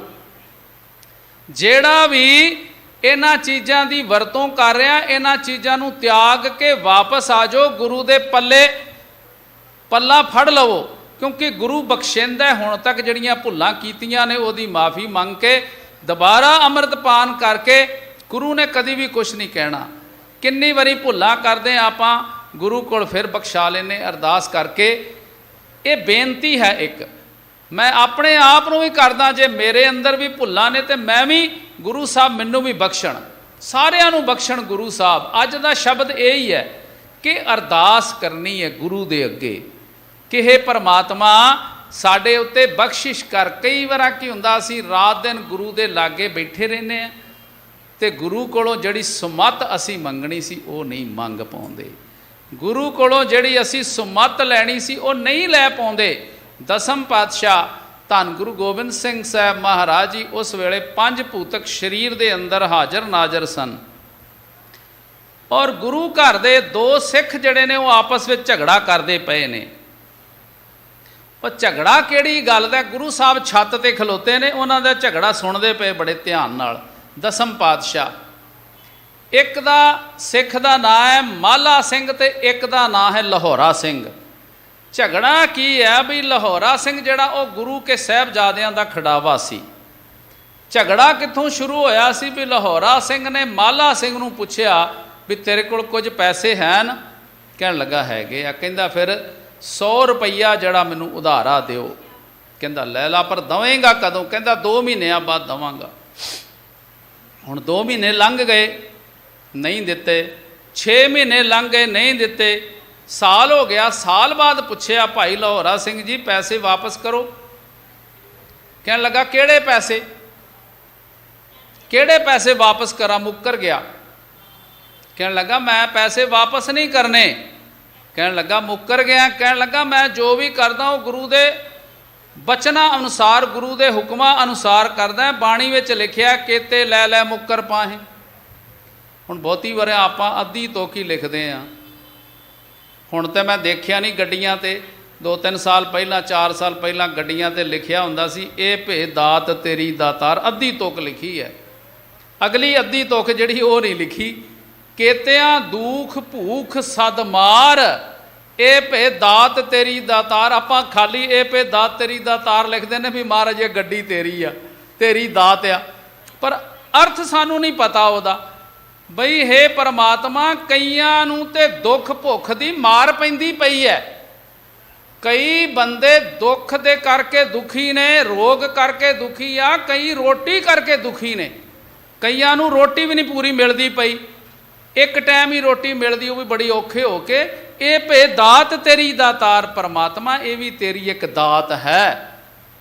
ਇਸੇ ਵਾਸਤੇ ਗੁਰੂ ਸਾਹਿਬ ਨੇ ਸਮਝਾਇਆ ਹੈ ਕਿ ਤੁਸੀਂ ਜਿਹੜੀ ਵੀ ਕਿਰਤ ਕਰ ਰਹੇ ਹੋ, ਰੱਜ ਕੇ ਰੋਟੀ ਖਾ ਰਹੇ ਆ, ਵਧੀਆ ਕੱਪੜੇ ਪਾ ਰਹੇ ਆ, ਪਰਮਾਤਮਾ ਦਾ ਸ਼ੁਕਰਾਨਾ ਕਰਿਆ ਕਰੀਏ। ਕਾਹੂ ਗਰੀ ਗੋਦਰੀ ਨਾਹੀ, ਕਾਹੂ ਪਲੰਗ ਨਿਵਾਰਾ। ਐ ਰੱਖ ਜਿਹੜਾ ਹੈ ਨਾ ਹੰਕਾਰ, ਗੁਰੂ ਸਾਹਿਬ ਕਹਿੰਦੇ ਨੇ ਕਿ ਭਾਈ ਕਦੀ ਵੀ ਹੰਕਾਰ ਨਾ ਕਰੀ। ਪਰਮਾਤਮਾ ਨੇ ਤੈਨੂੰ ਬੜਾ ਕੁਝ ਦਿੱਤਾ ਹੈ ਤੇ ਪਰਮਾਤਮਾ ਨੂੰ ਉਲਾਮਾ ਵੀ ਨਾ ਦਈ। क्योंकि परमात्मा ने तेनू सारा कुछ दिता होया है। गुरु साहब उपरों वेख रहे आ सिखां दा झगड़ा चलदा पिया है। ये उन्हां सिखां दी हालत है मेरे वर्गियां दी जिहड़े गुरु दरबार विच निता प्रति रहिंदे आ पर गुरु कोलों सुमत नहीं लई, गुरु कोलों सोझी नहीं लई। दोनों लड़दे पे आ। एक ने उदाहरण दिता है गुरबाणी दा, बई केते लै लै मुक्कर पाहे अगली तुक नहीं पढ़ी, अद्धी तुक पढ़ के ते कहंदा है गल वो हो गई पंडितां दी बिल्ली वाली। पंडितां दी बिल्ली ने दुध जूठा कर दिता, जो डंडा मारन लगा तो रमैन थले वड़ गई। हुण रमैन दे उत्ते डंडा किवें मारे? हुण सिख जिहड़ा है वो गुरबाणी दी तुक बोल के ते अपने आप दा बचाव कर रहा है। सिख ने कहा अच्छा गुरु साहब ने तो यह भी लिखिया है कि लेखा रब मंगेसिया बैठा कढ़ वही। परमात्मा ने तो लेखा लेना है, जिहड़ा किसी का लैके मुकरांगे वो परमात्मा ने लेखा साढ़े कोलों लेना। उन्हें एक तुक होर लभ ली, कहन लगा लेखा कोई ना पुछे ही जां हर बख्शन दा। कहन लगा हद हो गई, गुरु साहब दियां तुकां लभ लभ के हेरा फेरी करन दी जाच सिख रहे हो। सिख चुप हो गया। जिन्हें भाई लाहौरा सिंह कोलों पैसे लैने सी, माला सिंह ने उन्हें कहा तू तो गुरबाणी दियां तुकां बोल के मैनू चुप करा दिता, मैं हुण तैनूं की आखां, की कवां मैं तैनूं। उपर गुरु साहब दसम पातशाह धन गुरु गोबिंद सिंह महाराज वेख रहे सी उन्हां दा झगड़ा। गुरु साहब ने उपरों आवाज़ मार के क्या सिखो, मैं अपने सिखां दी मदद ते करदा, बौड़ी ते करदा, संभाल ते करदा, पर गुर पीर हामा तां भरे जा मुरदार ना खाए। जे मुरदार नहीं खाओगे, मुरदार की है हक पराया नानका उस सूवर उस गाए। ये ना समझ लेना भी हिंदू वास्ते गां खानी हराम है, मुसलमान वास्ते सूर खाना हराम है, तो सिखां वास्ते कुछ भी नहीं। गुरु साहब ने इस गल नूं स्पष्ट किया है, गुर पीर हामा तां भरे जा मुरदार ना खाए। जे असी मुरदार नहीं खावांगे, मुरदार तो भाव ये है कि पराया हक, जे असी पराया हक नहीं खावांगे तो परमात्मा गुरु साहब हमेशा साड़ी मदद करने वास्ते त्यार बर त्यार बैठे रहिंदे आ। जिथे भी याद करांगे हर थां ते जै जै पेखो तै हजूर दूर कतों ना जाई। वो परमात्मा ते किते दूर गया ही नहीं है। गुरु साहब किते दूर थोड़ा गए ने, गुरु साहब शब्द विच बैठे ने। जदों भी जो प्रभ को मिल बोच है खोज शब्द मैं लें। जेड़ा भी प्रतख भी वेखना चाहुंदा है, गुरु साहब दा शरीर भी कोई चाहुंदा भी मैं पंज भूतक वेख लवां, शब्द विचों लभ लवे, शब्द विचों प्रगट कर सकते हैं आपां। गुरु साहब ने स्पष्ट इस गल नूं कर दिता है। बहुत ही वारी ऐसा हो जाता है कि गुरु साहब दे कोल बैठे रहने आ ते गुरु कोलों सुमत नहीं लै पाउंदे। गुरु कोलों असी जिहड़ी वस्तु मंगनी सी वो वस्तु असी गुरु कोलों नहीं मंग सके, गुरु कोलों सोझी असी नहीं लै सके। गुरु कोलों असी सोझी लैनी सी, समझ लैनी सी, अरदास ये करनी सी जो अज दे शब्द विच पंचम पातशाह जी कह रहे ने, जाचड़ी सासार जो जाचंदी हेकड़ो। वो जाचना करनी सी, वो तरला लैना सी। गुरु ग्रंथ साहब जी दे अगे ही परमात्मा तेरे अगे तरला है, मिन्नत है कि तू सानू एक परमात्मा दी दात बख्शिश कर, सानू सोझी बख्शिश कर चंगे माड़े दी, सानू सोझी दे असी सेवा कर सकीए, सानू सोझी दे असी सिमरन कर सकीए, सानू सोझी दे असी बाणी पढ़ सकीए, असी अमृत वेले उठ सकीए। क्योंकि गुरसिखां दी जदों डेफिनेशन गुरु साहब भी देंदे ने, धन गुरु रामदास भाई गुरदास जी भी कहते ने कि गुरु का सिख भाई कौन है जिहड़ा अमृत वेले उठदा है। ते अमृत वेले उठदियां सारी फिर वाहिगुरू वाहिगुरू वाहिगुरू वाहिगुरू दा सिमरन शुरू कर दिंदा उठदियां सारी। ਉਹਦੇ ਵਿੱਚ ना तो कोई इशनान करना लिखिया है, ना कोई टुथ ब्रश करना लिखिया। भी उठदियां सारी मंजे ते जिथे सुते उत्थे ही बह के चौंकड़ा मारो तो वाहिगुरू की धुनी ਲਾ ਦਿਓ, ਤਾਂ ਕਿ ਜਿਹੜਾ ਅਗਲਾ ਸਾਡਾ ਕੰਮ ਹੈ, ਜਿਹੜਾ ਅਸੀਂ ਅੱਗੇ ਜਿਵੇਂ ਜਿਵੇਂ ਦਿਨ ਚੜ੍ਹਨਾ ਹੈ, ਸਾਡੀ ਦਿਨ ਚਰਿਆ ਕੀ ਹੈ, ਉਹ ਵਾਹਿਗੁਰੂ ਦੇ ਸਿਮਰਨ ਤੋਂ ਸ਼ੁਰੂ ਹੋਵੇ। ਇਸੇ ਵਾਸਤੇ ਇਹ ਗੁਰਮੰਤਰ ਜਿਹੜਾ ਹੈ, ਵਾਹਿਗੁਰੂ ਗੁਰਮੰਤਰ ਹੈ ਸਾਡਾ। ਪੰਜ ਪਿਆਰੇ ਸਾਨੂੰ ਗੁਰਮੰਤਰ ਦਿੰਦੇ ਆ, ਨਾਲ ਮੂਲ ਮੰਤਰ ਦਿੰਦੇ ਆ, ਜਿਹੜਾ ਸਾਰੇ ਮੰਤਰਾਂ ਜੰਤਰਾਂ ਤੰਤਰਾਂ ਦੀ ਜੜ ਹੈ। ਕੋਈ ਮੰਤਰ ਜੰਤਰ ਤੰਤਰ ਇਹ ਮੂਲ ਮੰਤਰ ਦੇ ਉੱਤੇ ਕੰਮ ਨਹੀਂ ਕਰ ਸਕਦਾ। ਜਿੱਥੇ ਮੂਲ ਮੰਤਰ ਪੜ੍ਹਿਆ ਜਾਂਦਾ ਹੈ, ਉੱਥੇ ਕਿਸੇ ਵੀ ਭੈੜੇ ਮੰਤਰ ਦਾ ਕੋਈ ਅਸਰ ਨਹੀਂ ਹੋ ਸਕਦਾ। ਆਪਾਂ ਭਰੋਸਾ ਕਰਕੇ ਚੱਲੀਏ ਗੁਰੂ ਦੇ ਉੱਤੇ। ਸਭ ਤੋਂ ਪਹਿਲੀ ਗੱਲ ਹੈ ਭਰੋਸੇ ਦੀ, ਵਿਸ਼ਵਾਸ ਦੀ, ਕਿ ਗੁਰੂ ਦੇ ਉੱਤੇ ਅਸੀਂ ਵਿਸ਼ਵਾਸ ਕਰਕੇ ਚੱਲਣਾ ਹੈ। ਐਸਾ ਨਾ ਹੋਵੇ ਕਿ ਸਾਡਾ ਭਰੋਸਾ ਹੀ ਡਾਵਾਂ ਡੋਲ ਹੋਵੇ, ਵੀ ਪਤਾ ਨਹੀਂ ਗੁਰੂ ਨੇ ਬਾਂਹ ਫੜਨੀ ਹੈ ਕਿ ਨਹੀਂ ਫੜਨੀ, ਪਤਾ ਨਹੀਂ ਗੁਰੂ ਨੇ ਆਹ ਕੰਮ ਕਰਨਾ ਹੈ ਕਿ ਨਹੀਂ। ਦੁਚਿੱਤਾਪਨ ਜਿਹੜਾ ਹੈ ਇਹ ਸਾਨੂੰ ਖਤਮ ਕਰਨਾ ਪਏਗਾ। ਪੂਰਨ ਭਰੋਸਾ ਲੈ ਕੇ ਜਿਸ ਦਿਨ ਅਸੀਂ ਚੱਲਾਂਗੇ, ਉਸ ਦਿਨ ਜੋ ਵੀ ਮੰਗਾਂਗੇ, ਜੋ ਮੰਗੈ ਸੋਈ ਸੋਈ ਪਾਵੈ, ਸੇਵ ਹਰ ਕੇ ਚਰਨ ਰਸਾਇਣ। ਗੁਰੂ ਦੇ ਚਰਨਾਂ, ਗੁਰੂ ਦੇ ਚਰਨ ਕੀ ਨੇ?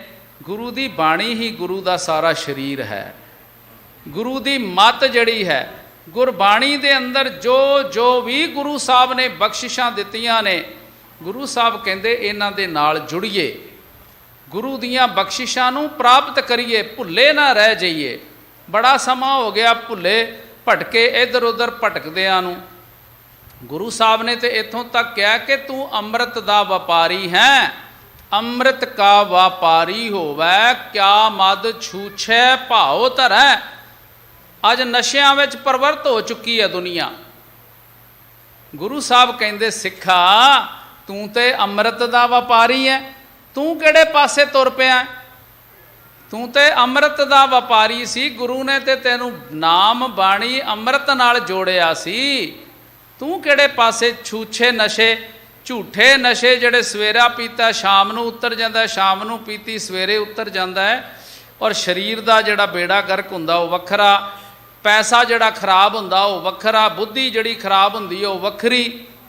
ਗੁਰੂ ਸਾਹਿਬ ਕਹਿੰਦੇ ਸਿੱਖਾ, ਤੇਰੇ ਵਾਸਤੇ ਇਹ ਚੀਜ਼ਾਂ ਨਹੀਂ ਬਣੀਆਂ, ਤੇਰੇ ਵਾਸਤੇ ਗੁਰਬਾਣੀ ਬਣੀ ਹੈ। ਤੂੰ ਗੁਰਬਾਣੀ ਕੋਲੋਂ ਸੋਝੀ ਲੈ। ਜਿਹੜਾ ਗੁਰਬਾਣੀ ਦਾ ਜਿਸ ਦਿਨ ਤੈਨੂੰ ਨਸ਼ਾ ਚੜ੍ਹ ਗਿਆ ਨਾ, ਤੇ ਇਹ ਗੁਰਬਾਣੀ ਦਾ ਨਸ਼ਾ ਫਿਰ ਪੂਰੀ ਜ਼ਿੰਦਗੀ ਨਹੀਂ ਉਤਰੇਗਾ। ਇਹ ਤੇਰੇ ਲੋਕ ਪਰਲੋਕ ਦੇ ਵਿੱਚ ਸਹਾਈ ਹੋਣ ਵਾਲਾ ਹੈ। ਇਹਦੇ ਨਾਲ ਗੁਰੂ ਕੇ ਸਿੱਖਾ ਤੂੰ ਸਦਾ ਜੁੜਿਆ ਰਹਿ, ਕਿਉਂਕਿ ਇਹਨੇ ਤੇਰੀ ਹਰ ਥਾਂ ਤੇ ਸਹਾਇਤਾ ਕਰਨੀ। ਜਾਚੜੀ ਸਾਸਾਰ ਜੋ ਜਾ ਚੰਦੀ ਹੇਕੜੋ, ਗਾਲੀ ਬਿਆ ਵਿਕਾਰ, ਨਾਨਕ ਧਣੀ ਵਿਹੂਣਿਆ। ਗੁਰੂ ਸਾਹਿਬ ਕਹਿੰਦੇ ਧਣੀ ਕੀ ਹੈ? ਧਣੀ ਕਹਿੰਦੇ ਨੇ ਪਰਮਾਤਮਾ ਨੂੰ, ਮਾਲਕ ਨੂੰ। ਕਈ ਇਲਾਕਿਆਂ 'ਚ ਰਾਜਸਥਾਨ ਦੇ ਅੰਦਰ ਜਿਹੜੇ ਕਈ ਲੋਕ ਨੇ ਉਹ ਆਪਣੇ ਪਤੀ ਨੂੰ ਵੀ ਧਣੀ ਕਹਿੰਦੀਆਂ ਨੇ ਬੀਬੀਆਂ। ਧਣੀ ਦਾ ਮਤਲਬ ਹੈ ਮਾਲਕ, ਪਤੀ, ਪਰਮਾਤਮਾ। ਸਾਡਾ ਮਾਲਕ ਪਤੀ ਪਰਮਾਤਮਾ ਰੱਬ ਹੈ। ਗੁਰੂ ਸਾਹਿਬ ਕਹਿ ਰਹੇ ਨੇ ਉਸ ਪਰਮਾਤਮਾ ਤੋਂ ਬਿਨਾਂ ਜੋ ਕੁਝ ਵੀ ਗੱਲਾਂ ਅਸੀਂ ਕਰ ਰਹੇ ਹਾਂ, ਪਰਮਾਤਮਾ ਤੋਂ ਬਿਨਾਂ ਕੀਤੀਆਂ ਹੋਈਆਂ ਸਾਰੀਆਂ ਗੱਲਾਂ ਬੇਅਰਥ ਹਨ। ਇਹਨਾਂ ਦਾ ਕੋਈ ਅਰਥ ਨਹੀਂ ਹੈ, ਕੋਈ ਲਾਭ ਨਹੀਂ ਹੈ। ਜੇ ਲਾਭ ਲੈਣਾ ਹੈ ਤੇ ਫਿਰ ਸਾਨੂੰ ਗੁਰੂ ਦੀਆਂ ਗੱਲਾਂ ਕਰਨੀਆਂ ਪੈਣਗੀਆਂ, ਰੱਬ ਦੀਆਂ ਗੱਲਾਂ ਕਰਨੀਆਂ ਪੈਣਗੀਆਂ, ਰੱਬ ਨਾਲ ਜੁੜਨ ਦੀਆਂ ਗੱਲਾਂ ਕਰਨੀਆਂ ਪੈਣਗੀਆਂ। ਉਹਨਾਂ ਦੀਆਂ ਗੱਲਾਂ ਕਰਨੀਆਂ ਨੇ ਜਿਹੜੇ ਰੱਬ ਨਾਲ ਜੋੜਦੇ ਨੇ। ਨਹੀਂ ਜੇ ਵਿਧਾ ਮਨ ਪਛਾਣੂ ਵਿਰਲੋ ਥੀਓ। ਗੁਰੂ ਸਾਹਿਬ ਕਹਿੰਦੇ ਉਹ ਕੋਈ ਵਿਰਲਾ ਵਿਰਲਾ ਮਨੁੱਖ ਹੈ ਜਿਹਦਾ ਮਨ ਪਰਮਾਤਮਾ ਦੇ ਨਾਮ ਦੇ ਨਾਲ ਵਿੰਨਿਆ ਗਿਆ ਹੈ, ਇੱਕਮਿਕ ਹੋ ਗਿਆ। ਭਾਵ ਪਰਮਾਤਮਾ ਔਰ ਉਸ ਮਨੁੱਖ ਦਾ ਮਨ ਜਿਹੜਾ ਉਹ ਇੱਕਮਿਕ ਹੋ ਗਏ, ਘਿਓ ਖਿਚੜੀ ਹੋ ਗਏ। ਦੋਨਾਂ ਦਾ ਕੁਝ ਪਤਾ ਨਹੀਂ ਲੱਗ ਰਿਹਾ। ਜਿਵੇਂ ਗੁਰੂ ਸਾਹਿਬ ਦਸਮ ਪਾਤਸ਼ਾਹ ਜੀ ਨੇ ਕਿਹਾ ਸੀ ਬਾਣੀ ਅੰਦਰ, ਇਹ ਬਿਦ ਕਰਤ ਤਪੱਸਿਆ ਭਇਓ, ਦ્વੈ ਤੇ ਏਕ ਰੂਪ ਹੋਇ ਗਇਓ। ਕਹਿੰਦੇ ਮੈਂ ਐਨੀ ਤਪੱਸਿਆ ਕੀਤੀ ਹੈ, ਐਨਾ ਸਿਮਰਨ, ਐਨੀ ਬੰਦਗੀ ਕੀਤੀ ਹੈ ਕਿ ਰੱਬ ਦੇ ਵਿੱਚ ਤੇ ਮੇਰੇ ਵਿੱਚ ਕੋਈ ਫਰਕ ਹੀ ਨਹੀਂ ਰਹਿ ਗਿਆ। ਪਛਾਣ ਹੀ ਨਹੀਂ ਰਹੀ ਰੱਬ ਕੀ ਹੈ ਤੇ ਮੈਂ ਕੀ ਹੈਗਾ। ਜਦੋਂ ਮੈਂ ਮੇਰੀ ਮਿਟ ਗਈ ਹੈ, ਤੂੰ ਤੂੰ ਕਰਤਾ ਤੂੰ ਹੁਆ, ਮੁਝ ਮੈਂ ਰਹਾ ਨਾ ਹੂੰ। ਜਬ ਆਪਾ ਪਰ ਕਾ ਮਿਟ ਗਿਆ, ਜਤ ਦੇਖਾਂ ਤਤ ਤੂੰ। ਐਨਾ ਗਹਿਰਾ ਮਿਲਾਪ ਹੋ ਗਿਆ। ਤੇ ਗੁਰੂ ਸਾਹਿਬ ਇਹ ਵੀ ਸਿੱਖਿਆ ਦਿੰਦੇ ਵੀ ਸੰਗਤ ਵਿੱਚ ਬੈਠੇ ਹੋ ਨਾ, ਆਪਾਂ ਤੇ ਆਪਣੀ ਜਗ੍ਹਾ ਮੱਲ ਲੈਂਦੇ ਆ। ਜਿਹੜੇ ਪੁਰਾਣੇ ਬੋਲੇ ਸੀ ਨਾ ਸਿੱਖਾਂ ਦੇ, ਉਹਨਾਂ ਦਾ ਧਿਆਨ ਕਰਨਾ। ਕਈ ਵਾਰ ਬਹੁਤੀ ਸੰਗਤ ਹੁੰਦੀ, ਆਪਾਂ ਕਹਿੰਦੇ ਉੱਥੇ ਪਰੇ ਹੋ ਕੇ ਬਹਿ ਜਾ। ਤੇ ਪੁਰਾਣੇ ਬੋਲੇ ਸਿੰਘਾਂ ਦੇ ਪਤਾ ਕੀ ਸੀ? ਗੋਡਾ ਚਾਇਆ ਤੇ ਸਿੰਘ ਬਹਾਇਆ। ਜੇ ਕੋਈ ਆ ਗਿਆ, ਪੂਰੀ ਸੰਗਤ ਭਰੀ ਹੈ ਹਾਲ ਦੇ ਵਿੱਚ, ਤੇ ਸਿੰਘਾਂ ਦੇ ਬੋਲੇ ਸੀ ਵੀ ਮਾੜਾ ਜਿਹਾ ਗੋਡਾ ਚੁੱਕੋ ਤੇ ਦੂਜੇ ਸਿੰਘ ਨੂੰ ਬਹਿਣ ਦੀ ਜਗ੍ਹਾ ਦੇ ਦਿਓ। ਇੰਨਾ ਮਿਲ ਕੇ ਬਹਿਣਾ ਹੈ, ਇੰਨਾ ਇਕੱਠੇ ਹੋ ਕੇ ਬਹਿਣਾ ਹੈ ਸਿੰਘਾਂ ਨੇ। ਇਤਨਾ ਜ਼ਿਆਦਾ ਸੰਗਤ ਦਾ ਪਿਆਰ ਹੋਣਾ ਚਾਹੀਦਾ ਹੈ। ਭਗਤ ਰਵਿਦਾਸ ਜੀ ਇਸ ਗੱਲ ਨੂੰ ਬੜਾ ਸੁੰਦਰ ਲਿਖਦੇ ਨੇ। ਸਤ ਸੰਗਤ ਮਿਲ ਰਹੀ ਹੈ ਮਾਧੋ, ਜੈਸੇ ਮਧੁਪ ਮਖੀਰਾ। ਮਧੂ ਮੱਖੀਆਂ ਦਾ ਛੱਤਾ ਆਪਾਂ ਸਾਰਿਆਂ ਨੇ ਵੇਖਿਆ। ਕਿੰਨੀਆਂ ਹਜ਼ਾਰਾਂ ਮੱਖੀਆਂ ਹੁੰਦੀਆਂ ਨੇ, ਫੁੱਲਾਂ ਦਾ ਰਸ ਲਿਆਉਂਦੀਆਂ ਨੇ ਤੇ ਛੱਤੇ ਦੇ ਵਿੱਚ ਲਿਆ ਕੇ ਉਹਦਾ ਸ਼ਹਿਦ ਬਣਾਉਂਦੀਆਂ ਨੇ। ਔਰ ਸੈਂਕੜੇ ਹਜ਼ਾਰਾਂ ਮੱਖੀ ਹੈ, ਇੱਕ ਦੂਸਰੇ ਦੇ ਉੱਤੋਂ ਦੀ ਥੱਲਿਓਂ ਦੀ ਘੁੰਮਦੀਆਂ ਰਹਿੰਦੀਆਂ ਨੇ, ਪਰ ਕਦੀ ਲੜਦੀਆਂ ਨਹੀਂ ਆਪਸ 'ਚ। ਇਹ ਗੱਲ ਸਮਝਾਈ ਹੈ ਭਗਤ ਰਵਿਦਾਸ ਜੀ ਨੇ ਵੀ ਇਹ ਗੁਰੂ ਕੇ ਸਿੱਖੋ, ਜਿੰਨੇ ਮਰਜ਼ੀ ਇਕੱਠ ਵਿੱਚ ਆ ਜਾਓ, ਪਰ ਸਤ ਸੰਗਤ ਮਿਲ ਰਹੀ ਹੈ ਮਾਧੋ, ਜੈਸੇ ਮਧੁਪ ਮਖੀਰਾ।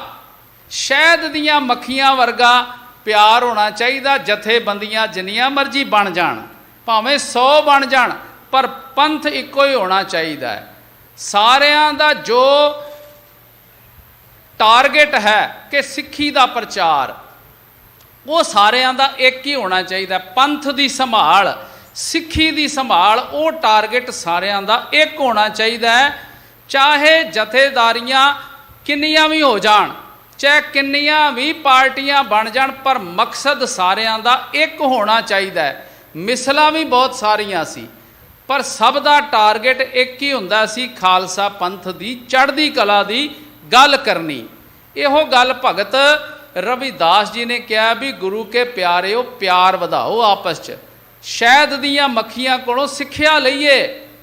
ਅਨੇਕਾਂ ਹੀ ਨੇ ਪਰ ਲੜਦੀਆਂ ਨਹੀਂ। ਸ਼ਹਿਦ ਇਕੱਠਾ ਕਰਦੀਆਂ ਰਹਿੰਦੀਆਂ ਨੇ, ਪਰ ਆਪਸ 'ਚ ਕਦੀ ਲੜਦੀਆਂ ਨਹੀਂ, ਬਿਲਕੁਲ ਵੀ ਨਹੀਂ ਲੜਦੀਆਂ। ਇਸੇ ਤਰ੍ਹਾਂ ਗੁਰੂ ਕੇ ਪਿਆਰਿਓ, ਸੰਗਤ ਵਿੱਚ ਸਾਰੇ ਇਕੱਠੇ ਹੋਇਆ ਕਰੋ, ਸਾਰੇ ਵਿਆਹ ਕਰੋ। ਕਿਸੇ ਵੀ ਦਲ ਨਾਲ ਕੋਈ ਸੰਬੰਧ ਰੱਖਦਾ ਹੋਵੇ, ਗੁਰੂ ਦਰਬਾਰ ਵਿੱਚ ਆ ਕੇ ਇਕੱਠੇ ਬੈਠਿਆ ਕਰੋ।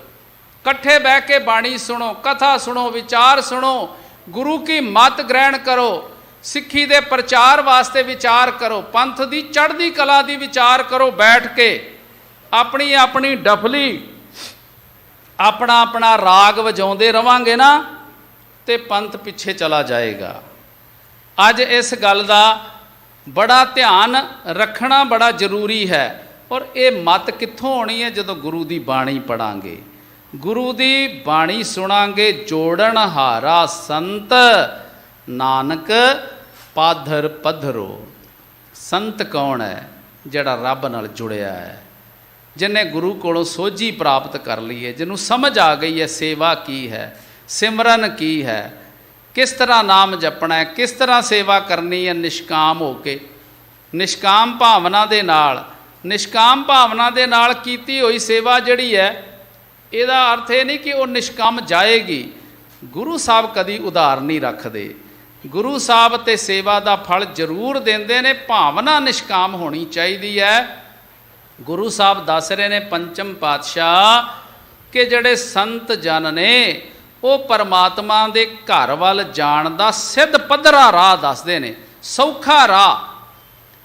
ਪੱਧਰੋ ਦਾ ਅਰਥ ਹੈ ਸਿੱਧਾ, ਤੇ ਪਾਧਰ ਦਾ ਅਰਥ ਹੈ ਰਸਤਾ। ਜੋੜਨ ਹਾਰਾ ਸੰਤ, ਨਾਨਕ ਪਾਧਰ ਪਧਰੋ। ਜਿਹੜੇ ਸੰਤ ਜਨ ਨੇ, ਜਿਹੜੇ ਪਰਮਾਤਮਾ ਨਾਲ ਜੁੜ ਗਏ ਨੇ, ਜਿਨ੍ਹਾਂ ਨੇ ਇੱਕ ਮਿਕਤਾ ਹਾਸਲ ਕਰ ਲਈ ਹੈ, ਉਹ ਜਿਹੜਾ ਵੀ ਉਹਨਾਂ ਦੀ ਸੰਗਤ ਵਿੱਚ ਆਏਗਾ, ਉਹ ਉਹਨਾਂ ਨੂੰ ਰੱਬ ਦੇ ਘਰ ਵੱਲ, ਗੁਰੂ ਦੇ ਨਾਲ ਜੁੜਨ ਦਾ ਬਿਲਕੁਲ ਸੌਖਾ ਰਸਤਾ ਦੱਸ ਦੇਣਗੇ, ਆਸਾਨ ਰਸਤਾ। ਕੋਈ ਮੁਸ਼ਕਲ ਰਸਤਾ ਨਹੀਂ ਦੱਸਣਗੇ। ਆਸਾਨ ਰਸਤਾ ਦੱਸਣਗੇ ਪੌੜੀ, ਸੋਈ ਸੇਵਿਓ ਜੀਅੜੇ ਦਾਤਾ ਬਖਸ਼ਿੰਦ। ਹੇ ਮੇਰੀਏ ਜਿੰਦੇ, ਹੇ ਮੇਰੇ ਮਨ, ਉਸ ਪਰਮਾਤਮਾ ਦਾ ਸਿਮਰਨ ਕਰ ਜਿਹੜਾ ਦਾਤਾ ਹੈ, ਜਿਹੜਾ ਸਾਰਿਆਂ ਨੂੰ ਦਾਤਾਂ ਦੇਣ ਵਾਲਾ ਹੈ। ਅੱਜ ਕਿਸੇ ਬੰਦੇ ਕੋਲ ਮੰਗਾਂਗੇ, ਜੇ ਉਹਦੇ ਕੋਲ ਹੋਏਗਾ ਤਾਂ ਵੀ ਮਨਾ ਕਰ ਦੇਗਾ, ਵਿਖਾਵੇ ਵਾਸਤੇ ਜਿੰਨਾ ਮਰਜ਼ੀ ਖਰਚ ਕਰ ਲੇਗਾ। ਜੇ ਕੋਈ ਲੋੜਵੰਦ ਪਹੁੰਚ ਗਿਆ ਉਹਨੂੰ ਨਹੀਂ ਦੇਣਾ ਉਹਨੇ। ਲੋੜਵੰਦ ਨੂੰ ਦੇਣ ਵਾਲੇ ਬਹੁਤ ਘੱਟ ਲੋਕ ਨੇ ਜਿਹੜੇ ਗੁਰੂ ਦੀ ਸਿੱਖਿਆ 'ਤੇ ਤੁਰਨ ਵਾਲੇ ਨੇ। ਵਿਖਾਵੇ ਵਾਸਤੇ ਕਰੋੜਾਂ ਰੁਪਈਆ ਖਰਚ ਕਰ ਦੇਣਗੇ, ਜੇ ਲੋੜਵੰਦ ਨੇ 1000 ਰੁਪਈਆ ਮੰਗ ਲਿਆ ਨਹੀਂ ਦੇਣਗੇ ਉਹਨੂੰ, ਕਿਉਂਕਿ ਗੁਰੂ ਕੋਲੋਂ ਰਸਤਾ ਹੀ ਨਹੀਂ ਪੁੱਛਿਆ, ਗੁਰੂ ਕੋਲੋਂ ਸੋਝੀ ਨਹੀਂ ਲਈ। ਸੋਈ ਸੇਵਿਓ ਜੀਅੜੇ ਦਾਤਾ ਬਖਸ਼ਿੰਦ। ਗੁਰੂ ਦਾਤਾ ਹੈ, ਹਰ ਤਰ੍ਹਾਂ ਦੀਆਂ ਦਾਤਾਂ ਦੇਣ ਵਾਲਾ ਹੈ, ਹਰ ਤਰ੍ਹਾਂ ਦੀਆਂ ਬਖਸ਼ਿਸ਼ਾਂ ਦੇਣ ਵਾਲਾ। ਇਹ ਗੱਲ ਕਿੱਥੋਂ ਪਤਾ ਲੱਗਣੀ ਹੈ? ਗੁਰਬਾਣੀ ਵਿੱਚੋਂ। ਜਦੋਂ ਗੁਰਬਾਣੀ ਪੜ੍ਹਾਂਗੇ, ਗੁਰਬਾਣੀ ਨੂੰ ਸਮਝਾਂਗੇ, ਉਹਦੇ ਵਾਸਤੇ ਗੁਰੂ ਦਾ ਪੱਲਾ ਫੜਨਾ ਪਏਗਾ। ਕਿਲ ਬਿਖ ਸਭ ਵਿਨਾਸ਼ ਹੋਣ ਸਿਮਰਤ ਗੋਬਿੰਦ। ਜਿੰਨੇ ਵੀ ਸਾਡੇ ਅੰਦਰ ਕਿਲ ਬਿਖ ਨੇ ਪਾਪ, ਵੈਸੇ ਤੇ ਕਿਲ ਬਿਖ ਦਾ ਅਰਥ ਕਈ ਵਿਦਵਾਨਾਂ ਨੇ ਕੀਤਾ ਵੀ ਜਿਵੇਂ ਜੜ੍ਹਾਂ ਵਾਲਾ ਫੋੜਾ ਹੁੰਦਾ ਨਾ, ਜਿੰਨਾ ਚਿਰ ਉਹਦਾ ਆਪਰੇਸ਼ਨ ਨਾ ਹੋਵੇ ਉਹਨਾਂ ਚਿਰ ਉਹ ਜੜ੍ਹਾਂ ਵਾਲਾ ਫੋੜਾ ਖਤਮ ਨਹੀਂ ਹੁੰਦਾ। ਉਹ ਬਾਰ-ਬਾਰ ਉੱਤੋਂ ਇਲਾਜ ਕਰੀ ਜਾਓ, ਫਿਰ ਉਹਨੇ ਫੁੱਟੀ ਜਾਣਾ, ਫਿਰ ਫੁੱਟੀ ਜਾਣਾ। ਇਹੋ ਜਿਹੇ ਪਾਪ ਵੀ ਹੁੰਦੇ ਆ, ਅੰਦਰੋਂ ਪਾਪ ਫੁੱਟੀ ਜਾਂਦੇ ਆ। ਪਰ ਗੁਰੂ ਸਾਹਿਬ ਕਹਿੰਦੇ ਇਹ ਜੜ੍ਹਾਂ ਵਾਲਾ ਫੋੜਾ, ਜਿਹੜਾ ਜੜ੍ਹਾਂ ਵਾਲਾ ਪਾਪ ਹੈ ਸਾਡਾ, ਇਹ ਜਦੋਂ ਅਸੀਂ ਗੁਰੂ ਦਾ ਸਿਮਰਨ ਕਰਾਂਗੇ, ਗੁਰੂ ਦੇ ਲੜ ਲੱਗਾਂਗੇ, ਇਹ ਸਾਡਾ ਜਿਹੜਾ ਲੰਮੇ ਚੌੜੇ ਸਮੇਂ ਤੋਂ ਅਸੀਂ ਪਾਪ ਕਰਦੇ ਆ ਰਹੇ, ਸਾਡੇ ਪਾਪ ਖਤਮ ਹੋ ਜਾਣਗੇ। ਉਹ ਇਸ ਜ਼ਿੰਦਗੀ ਦੇ ਪਾਪ ਨਹੀਂ। ਹੋ ਸਕਦਾ ਕਿਸੇ ਨੇ ਐਸ ਜ਼ਿੰਦਗੀ ਵਿੱਚ ਕੋਈ ਪਾਪ ਨਹੀਂ ਕੀਤਾ, ਪਰ ਗੁਰੂ ਸਾਹਿਬ ਕਹਿੰਦੇ ਜਨਮ ਜਨਮ ਕੀ ਇਸ ਮਨ ਕੋ ਮਲ ਲਾਗੀ ਕਾਲਾ ਹੋਆ ਸਿਆ। ਇਹ ਮਨ ਨੂੰ ਜਨਮਾਂ ਜਨਮਾਂ ਦੇ ਪਾਪਾਂ ਦੀ ਮੈਲ ਲੱਗੀ ਹੈ। ਕੇਵਲ ਇੱਕ ਜਨਮ ਨਹੀਂ, ਅਨੇਕਾਂ ਜਨਮਾਂ ਦੇ ਵਿੱਚੋਂ ਅਸੀਂ ਨਿਕਲ ਕੇ ਆਏ ਹਾਂ। ਇਹ ਅਨੇਕਾਂ ਜਨਮਾਂ ਦੇ ਜਿਹੜੇ ਕਿਲਬਿਖ ਪਾਪ ਨੇ ਇਹ ਖਤਮ ਹੋ ਜਾਣਗੇ ਜਦੋਂ ਅਸੀਂ ਗੁਰੂ ਦਾ ਪੱਲਾ ਫੜ ਕੇ ਚੱਲਾਂਗੇ, ਗੁਰੂ ਨੂੰ ਪੁੱਛ ਕੇ ਚੱਲਾਂਗੇ। ਹਰ ਮਾਰਗ ਸਾਧੂ ਦੱਸਿਆ ਜਪੀਐ ਗੁਰਮੰਤ। ਹੁਣ ਜਿਹੜੇ ਨਾਮ ਜਪਣ ਵਾਲੇ ਨੇ ਉਹਨਾਂ ਨੂੰ ਵੀ ਸਾਧੂ ਕਿਹਾ, ਗੁਰੂ ਨੂੰ ਵੀ ਸਾਧੂ ਸ਼ਬਦ ਨਾਲ ਸੰਬੋਧਨ ਕੀਤਾ, ਪਰਮਾਤਮਾ ਨੂੰ ਵੀ ਸਾਧੂ ਸ਼ਬਦ ਨਾਲ ਸੰਬੋਧਨ ਕੀਤਾ। ਤੇ ਕਈ ਪਖੰਡੀ ਵੀ ਆਪਣੇ ਨਾਮ ਦੇ ਨਾਲ ਸਾਧੂ ਲਾ ਲੈਂਦੇ ਆ। ਇਸੇ ਵਾਸਤੇ ਕਈ ਜਿਹੜੇ ਗੁਰੂ ਨੂੰ ਮੰਨਣ ਵਾਲੇ ਉਹਨਾਂ ਨੂੰ ਸਾਧੂ ਸ਼ਬਦ ਤੋਂ ਕਈ ਵਾਰ ਬੜੀ ਅਲਰਜੀ ਹੋ ਜਾਂਦੀ ਹੈ, ਕਿਉਂਕਿ ਬਹੁਤਾ ਪਖੰਡ ਚੱਲ ਗਿਆ ਹੈ। ਪਰ ਗੁਰੂ ਸਾਹਿਬ ਕਹਿੰਦੇ ਪਖੰਡ ਦੇ ਵਿੱਚ ਸੱਚ ਵੀ ਹੁੰਦਾ ਹੈ। ਜੇ ਨਕਲੀ ਸੋਨਾ ਹੈ ਤੇ ਅਸਲੀ ਸੋਨਾ ਵੀ ਹੁੰਦਾ ਹੈ ਜ਼ਰੂਰ। ਇਹ ਤਾਂ ਹੈ ਨਹੀਂ ਵੀ ਅਸਲੀ ਸੋਨਾ ਹੈ ਨਹੀਂ।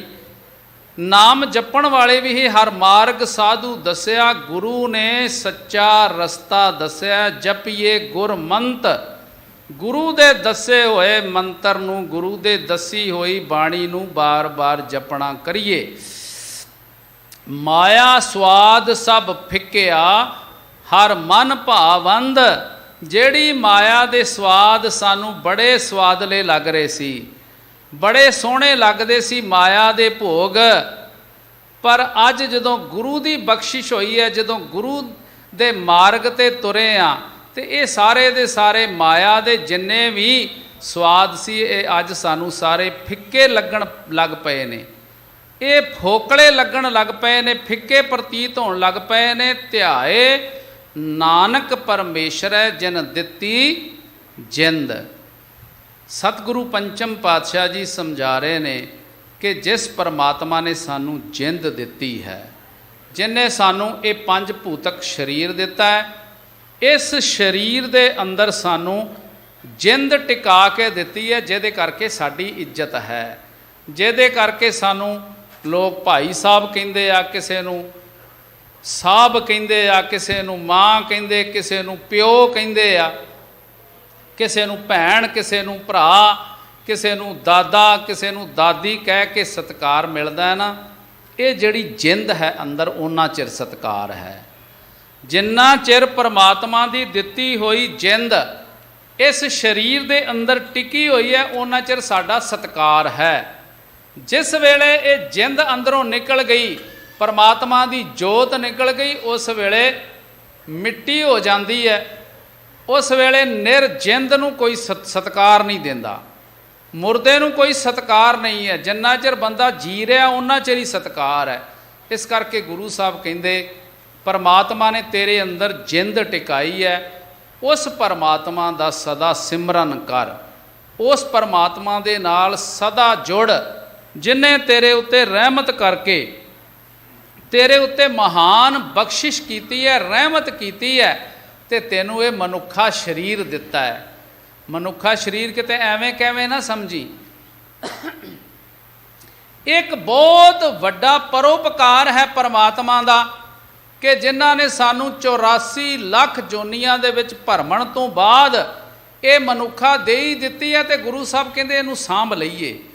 ऐसा ना होवे कि किते असी सोचीए भी ये तो बड़ी सस्ती जी चीज़ है, एवें ही असी पैदा हो गए मनुख बन गए तो जिंदगी सारी एवें ही तबाह कर दीए, नशियां पत्तियां च तुरे फिरीए, होर पासे तुरे फिरीए। यदी अहमियत नूं समझिए भी मनुखा दे ही है कि जदों आपां सोचना शुरू करांगे ना, फिर सोच आएगी, इनू सोचो बार बार भी ये मनुखा देही मिली है, इस देही में तेरी सिकदारी, अवर जोन तेरी पनहारी, दूसरियां जोनियां तेरे दासियां ने, तेरी सरदारी है मनुखा जीवन दे विच। इस सरदारी नूं संभालीए।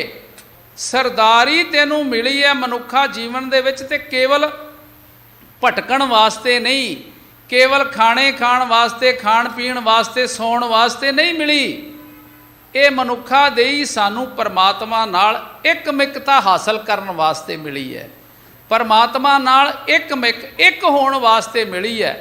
इन्ने जन्मां तक विछड़े रहे सां, अज मनुखा दे ही मिली है।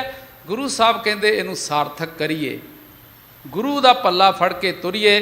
गुरु साहब बख्शिश करन। अज दे शब्द विच गुरु साहब ने इहो उपदेश दिता है कि अरदास जदों करनी है, गुरु कोलों जदों भी मंगना है तो गुरु कोलों सोझी मंगनी है कि गुरु साहब सोझी दे, असी तेरे शब्द नाल जुड़ सकीए, असी ये मनुखा देही नूं सार्थक कर सकीए। करो बेनंती सुनो मेरे मीता, संत टहल की बेला, इहां खाट चलो हर लाहा, आगे बसन सुहेला, ताकि अगला जहान जिहड़ा उत्थे सुखी वस सकीए।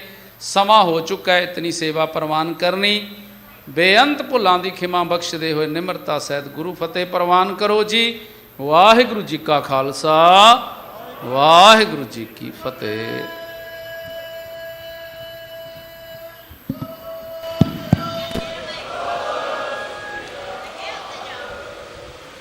राम कली महला तीजा। आनंद एक ओंकार सतगुर प्रसाद।